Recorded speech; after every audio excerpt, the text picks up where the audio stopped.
নমস্কার বন্ধুরা। বর্তমান সময়ে আমাদের জীবনে অনেক চাপ। মানসিক চাপ জীবনের একটি স্বাভাবিক অংশ এবং এটি বিভিন্ন উপায়ে নিজেকে প্রকাশ করতে পারে। তবে মানসিক চাপ সবসময় খারাপ নয়। আসলে এটি একটি প্রেরণাদায়ক হতে পারে, যা শরীরকে সম্ভাব্য বিপজ্জনক এবং জীবন হুমকিপূর্ণ পরিস্থিতির জন্য প্রস্তুত হতে সাহায্য করে। বিশ্বাস এবং ইতিবাচক চিন্তাভাবনার শক্তির দ্বারা আমরা মানসিক চাপ কিভাবে কমাতে পারি। অভিধানে বিশ্বাস শব্দটি এমন কিছু সত্যতা বা অস্তিত্বের প্রতি আস্থা হিসাবে সংজ্ঞায়িত করা হয়েছে, যা তাৎক্ষণিকভাবে কঠোর প্রমাণের জন্যে সংবেদনশীল নয়। কিন্তু আমরা যদি এই শব্দের উৎপত্তি পরীক্ষা করি, তাহলে আমরা আরও আকর্ষণীয় কিছু খুঁজে পাই। এই শব্দটিকে দুটি পৃথক শব্দে বিভক্ত করা যেতে পারে: হওয়া এবং বিশ্বাস। হওয়া এর অর্থ কেবল অস্তিত্ব বা বেঁচে থাকা। বিশ্বাস শব্দটি একটি ইন্দো ইউরোপীয় শব্দ এবং যেটি লেভ থেকে এসেছে, যার অর্থ ভালোবাসা। বিশ্বাস শব্দটি এখন সম্পূর্ণ নতুন অর্থ ধারণ করে, যা কেবল প্রেমে থাকা। ঈশ্বরে বিশ্বাস বা ঈশ্বরের সাথে প্রেমে থাকা সংজ্ঞায়িত করার জন্যে বিশ্বাস ব্যবহৃত হয়, এবং আমরা হৃদয় ব্যবহার না করে ভালোবাসতে পারি না। বিশ্বাসগুলি অগত্যা সত্য বা বাস্তবিক, যা তা প্রতিনিধিত্ব করে না। আমাদের বিশ্বাস বাস্তবতার উপলব্ধির উপর ভিত্তি করে তৈরি হয়, যা আমাদের অভিজ্ঞতা এবং সংস্কৃতি দ্বারা গঠিত হয়। প্রতিটি বিশ্বাস বা চিন্তার শক্তি পৃথক বিশ্বাসীর ভেতর থেকে উদ্বুদ্ধ হয়।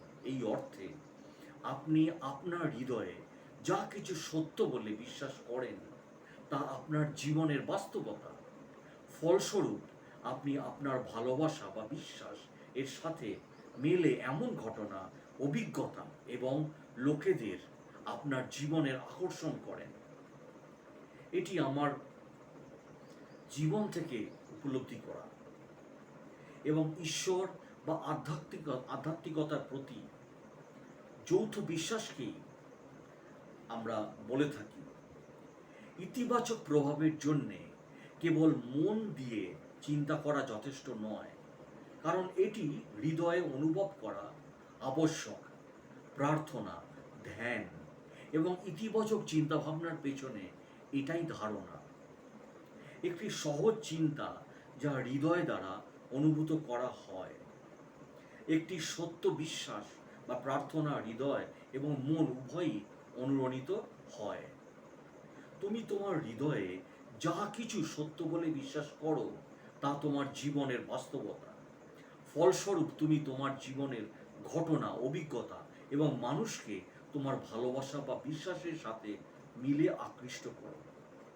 বিশ্বাস যদি কেবল এমন ধারণা হয় যা আমাদের হৃদয় দ্বারা প্রিয় হয়, তাহলে এই ধরনের প্রিয় চিন্তার কম্পনগুলি তাদের প্রভাবে আরও শক্তিশালী হওয়া উচিত। একটি চিন্তা এবং বিশ্বাসের মধ্যে পার্থক্য কেবল প্রেম নয়, বরং নিশ্চিততা। একটি চিন্তা বোঝায় যে কিছু সম্ভব এবং ঘটতে পারে। একটি বিশ্বাস সেই সম্ভাবনাকে অতিক্রম করে এবং নিশ্চিত করে যে এটি ঘটবে তোমার জীবনে। তখন অনুভূতি, আবেগ এবং ধারণার মিলন অনুরোধের উপর পাহাড়কে নড়াচড়া করতে বাধ্য করবে। যেহেতু প্রতিটি ধরনের ধারণাই নির্দিষ্ট স্পন্দন নির্গত করে, তাই চিন্তাভাবনা বিশুদ্ধ এবং ইতিবাচক প্রকৃতির হওয়া উচিত। আমাদের প্রত্যেকেরই কাছে ইতিবাচক চিন্তাভাবনা কথাটি অর্থহীন মনে হয়। ইতিবাচক চিন্তাভাবনা যা ইতিবাচক বিশ্বাসে রূপান্তরিত হয়, আমাদের জীবন, মন, হৃদয় এবং চরিত্র গঠনে শক্তিশালী হতে পারে। আশাবাদী চিন্তাভাবনা আশাবাদী বিশ্বাসে পরিণত হয়, যা জীবনের কঠিন পরিস্থিতিতেও আশাবাদী মনোভাবের দিকে পরিচালিত করে। এরপর এটি একটি শৃঙ্খল প্রতিক্রিয়া সৃষ্টি করে। লোকটি একটি চাকরি খুঁজে পায় এবং তার আশাবাদী মনোভাব এবং কঠোর পরিশ্রমের জন্যে সে সকলের কাছে সমাদৃত হয়। সে বিশ্বাস করে যে সে সফল হবে এবং তাই তার ইতিবাচক মনোভাবের ফলে সে তার জীবনে সহায়ক লোকেদের আকর্ষণ করে, তাকে সফলতা বা সাফল্যের আরও সুযোগ দেয়। মূলধারার মনোবিজ্ঞান ইতিবাচক চিন্তাভাবনাকে স্বীকৃতি দিয়েছে এবং একে ইতিবাচক মনোবিজ্ঞান বলা হয়। এটি সাধারণ মানুষের জীবনকে সমৃদ্ধ করার উপর দৃষ্টি নিবদ্ধ করে। এটি ঐতিহ্যবাহী মনোবিজ্ঞানের পরিপূরক, কারণ মানসিক সুস্থতা এবং ফোবিয়াসের নেতিবাচক দিকের পরিবর্তে ব্যক্তিগত বিকাশ এবং সুখের উপর জোর দেওয়া হয়। এটি আমাদের মনোভাব এবং বিশ্বাসের সাথে ইতিবাচক চিন্তাভাবনার একীকরণের একটি বৈজ্ঞানিক পদ্ধতি, যার ফলে ইতিবাচক ফলাফল সৃষ্টি হয় বা আকর্ষণ হয়। এটি আকর্ষণের নিয়ম এবং আন্তরিক বিশ্বাসের দৃষ্টান্তকেও সমর্থন করে। কেবল চিন্তাভাবনা করা যথেষ্ট নয় বন্ধুরা, আমাদের অবশ্যই এটি অনুভব করতে হবে, বিশ্বাস করতে হবে, এটিকে ভালোবাসতে হবে, এটিকে বাঁচাতে হবে এবং এমনকি এটিকে অতিক্রম করতে হবে। ইতিবাচক চিন্তাভাবনা যা ইতিবাচক বিশ্বাসে রূপান্তরিত হয়, তা আমাদের জীবন, মন, হৃদয় এবং চরিত্র গঠনে শক্তিশালী হতে পারে। বিজ্ঞানীরা এখন এই ধারণাটি বিভিন্ন ক্ষেত্রে অধ্যয়ন করেছেন।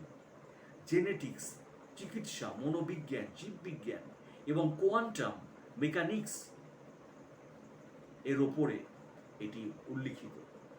কিন্তু অস্পষ্ট ধারণাগুলি তদন্ত করে এমন অসংখ্য গবেষণা করা হচ্ছে। বিশ্বাস বা ইতিবাচক চিন্তাভাবনার শক্তি কিভাবে পরিমাপ করবেন?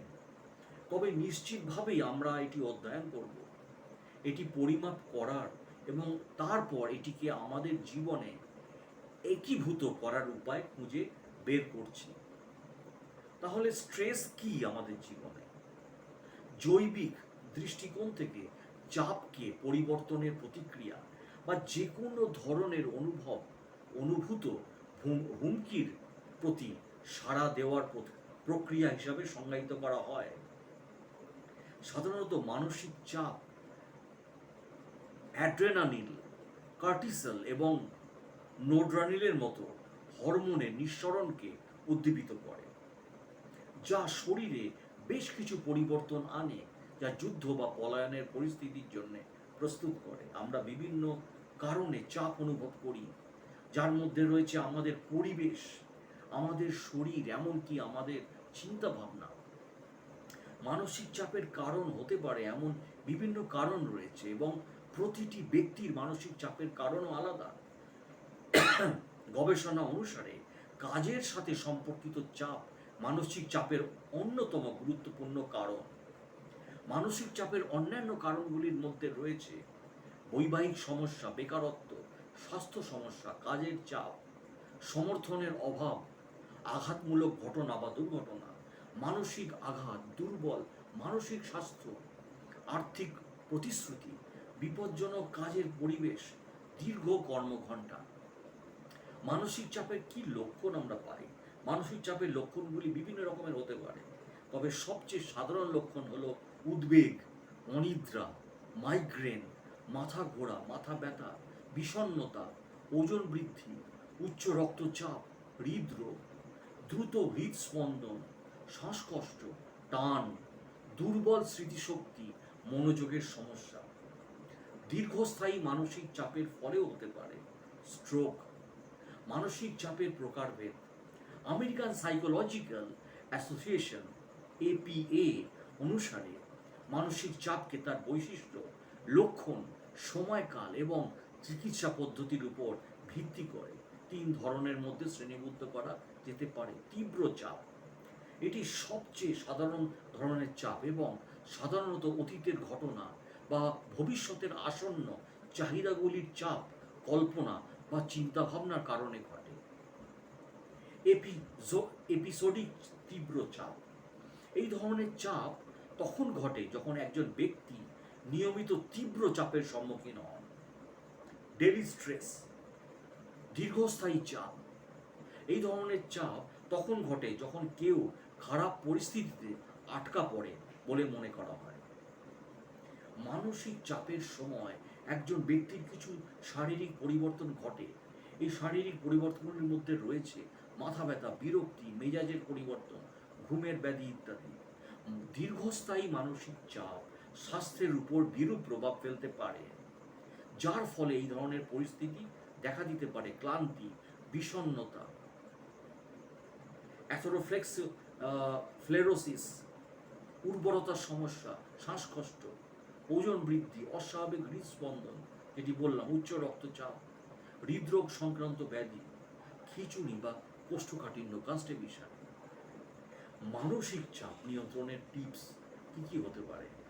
সর্বদা ইতিবাচক চিন্তাভাবনা রাখুন, স্বাস্থ্যকর এবং সুষম খাদ্যাভ্যাস করুন, নিয়মিত ব্যায়াম করুন, পর্যাপ্ত ঘুম নিশ্চিত করুন এবং ধ্যান এবং শ্বাস প্রশ্বাসের কৌশল অনুশীলন করুন। বন্ধুরা, মানসিক চাপ বলতে গুরুত্বপূর্ণ কি আমরা বুঝি? জৈবিক দৃষ্টিকোণ থেকে চাপকে পরিবর্তনের প্রতিক্রিয়া বা যে কোনো ধরনের অনুভূত হুমকির প্রতি সাড়া দেওয়া প্রতিক্রিয়া হিসাবে বলা হয়।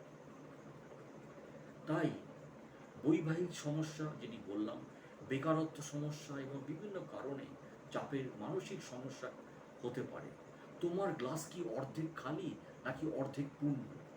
ইতিবাচক চিন্তাভাবনা সম্পর্কে এই বহু পুরনো প্রশ্নের উত্তর তুমি কিভাবে দেবে তা জীবনের প্রতি তোমার দৃষ্টিভঙ্গি, নিজের প্রতি তোমার মনোভাব এবং তুমি আশাবাদী না হতাশাবাদী তা প্রতিফলিত করতে পারে। এমনকি এটি তোমার স্বাস্থ্যের উপরও প্রভাব ফেলতে পারে। প্রকৃতপক্ষে কিছু গবেষণা দেখা গেছে যে আশাবাদ এবং হতাশাবাদের মধ্যে ব্যক্তিত্বের বৈশিষ্ট্যগুলি আপনার স্বাস্থ্য এবং সুস্থতার অনেক ক্ষেত্রে প্রভাব ফেলতে পারে। সাধারণত আশাবাদের সাথে যে ইতিবাচক চিন্তাভাবনা আসে তা কার্যকর চাপ ব্যবস্থাপনা, স্ট্রেস ম্যানেজমেন্টের একটি গুরুত্বপূর্ণ অংশ। এবং কার্যকর চাপ ব্যবস্থাপনা অনেক স্বাস্থ্য সুবিধার সাথে যুক্ত। যদি আপনি হতাশাবাদী হন তাহলে হতাশ হবেন না, আপনি ইতিবাচক চিন্তাভাবনার দক্ষতা শিখতে পারেন। ইতিবাচক চিন্তাভাবনার অর্থ এই নয় যে আপনি জীবনের কম আনন্দদায়ক পরিস্থিতিগুলিকে উপেক্ষা করবেন। ইতিবাচক চিন্তাভাবনার অর্থ হলো আপনি অপ্রীতিকর পরিস্থিতিগুলিকে আরও ইতিবাচক এবং উৎপাদনশীল উপায়ে মোকাবিলা করবেন। আপনি মনে করেন যে সবচেয়ে ভালোটাই ঘটতে চলেছে, সবচেয়ে খারাপটা নয়। এটি হলো পজিটিভিটি। ইতিবাচক চিন্তাভাবনা প্রায়শই আত্মকথন নিয়ে শুরু হয়। আত্মকথন হলো আপনার মাথার মধ্য দিয়ে বয়ে চলা অব্যক্ত চিন্তার অবিরাম ধারা।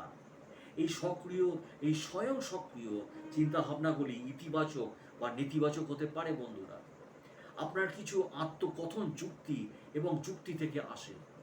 অন্যান্য আত্মকথন তথ্যের অভাব বা পূর্ব ধারণার কারণে কি ঘটতে পারে সে সম্পর্কে পূর্ব ধারণার কারণে আপনার তৈরি করা ভুল ধারণা থেকে উদ্বুদ্ধ হতে পারে।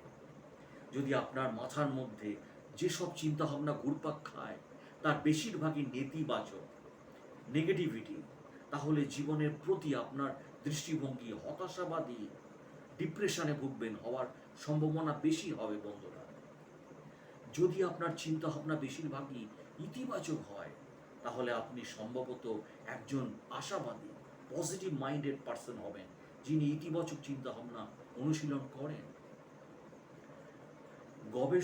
গবেষকরা স্বাস্থ্যের উপর ইতিবাচক চিন্তাভাবনা আশাবাদের প্রভাব অন্বেষণ করে চলেছেন। এর ফলে আয়ুষ্কাল বৃদ্ধি হয়, বিষণ্ণতার হ্রাস কম হয়, কষ্ট ও ব্যথার মাত্রা কম হয়, রোগের প্রতিরোধ ক্ষমতা বৃদ্ধি পায়, উন্নত মানসিক চাপ শারীরিক সুস্থতা বৃদ্ধি পায়, হৃদরোগ এবং স্ট্রোকের কারণে মৃত্যুর ঝুঁকি কমায়, হৃদরোগের স্বাস্থ্যের উন্নতি করে এই পজিটিভ মাইন্ডের জন্য বা পজিটিভিটির জন্য। ক্যান্সারের মৃত্যুর ঝুঁকি কমে। বন্ধুরা, হ্যাঁ, এই পজিটিভ মাইন্ডের জন্য। শ্বাসযন্ত্রের রোগ থেকে মৃত্যুর ঝুঁকি কমায় বা হ্রাস করে, সংক্রমণের কারণে মৃত্যুর ঝুঁকি কমে, কষ্ট বা চাপের সময় আরও ভালোভাবে মোকাবেলা করার দক্ষতা। ইতিবাচক চিন্তাভাবনা লিপ্ত ব্যক্তিরা কেন এই স্বাস্থ্যগত সুবিধাগুলি অনুভব করেন তা স্পষ্ট নয়।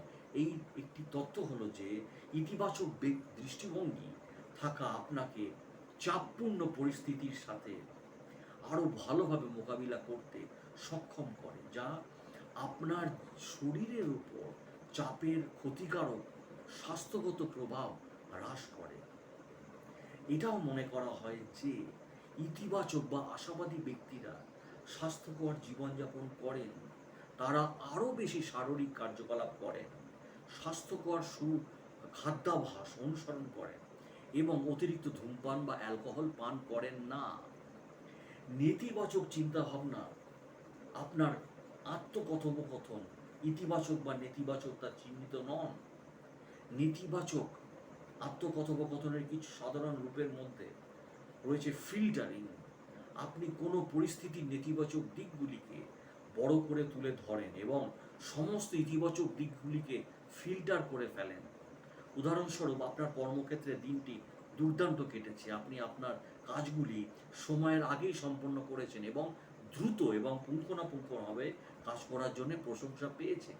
সেই সন্ধ্যায় আপনি কেবল আরও বেশি কাজ করার পরিকল্পনার উপর মনোনিবেশ করেন এবং আপনি যে প্রশংসা পেয়েছেন তা ভুলে যান। ব্যক্তিগত কারণ, যখন খারাপ কিছু ঘটে তখন আপনি স্বয়ংক্রিয়ভাবে নিজেকে দোষারোপ করেন। উদাহরণস্বরূপ, আপনি শুনতে পান যে বন্ধুদের সাথে একটি সন্ধ্যায় বাইরে যাওয়া বাতিল করা হয়েছে এবং আপনি ধরে নেন যে পরিকল্পনার পরিবর্তন কারণ কেউ আপনার চারপাশে থাকতে চায়নি।